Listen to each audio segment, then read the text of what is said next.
Changes that people ask for might seem small, but if you get enough of them, they add up and can sink your project schedule and budget. Changes always occur, so you have to be prepared for them and have a plan for managing them. The first step in managing changes is recognizing one when you see it. When you kick off the project, you save your plan and the documents you created, the requirements, specifications, deliverables, and so on. These documents are how you can tell if someone wants a change. Make sure your team members understand the impact changes can have and know to communicate changes to you right away when they occur.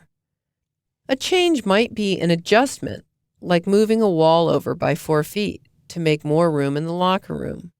But a change can also be something added to the plan that wasn't there before. For example, the architect adds more studs and bracing in the walls for equipment that supports people's weight. When a change comes in, you have to figure out whether it makes sense and how it might affect the schedule and budget. One way to quickly evaluate change requests is to see whether it supports the project's goal and objectives. What does the change do? What are the results? How does that help the project?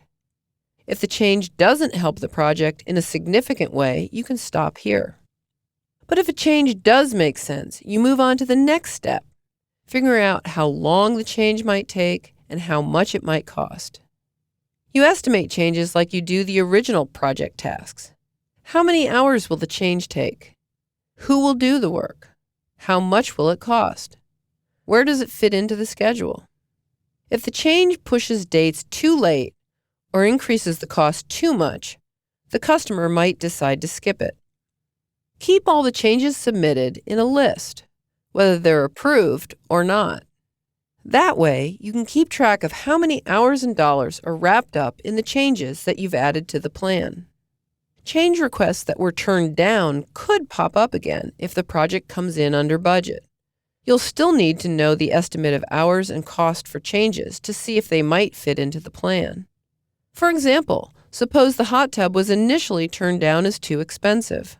If the rest of the project comes in under budget and the owner decides to add the hot tub back, you'll need to know how much it will cost and the time it will take to install. Track progress on changes as you do for other tasks. How many hours and how much money was spent? Where does the change stand now? When will it be done?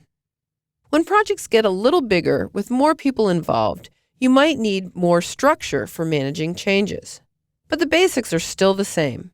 Document changes, estimate them, get approval, schedule them, and track their progress.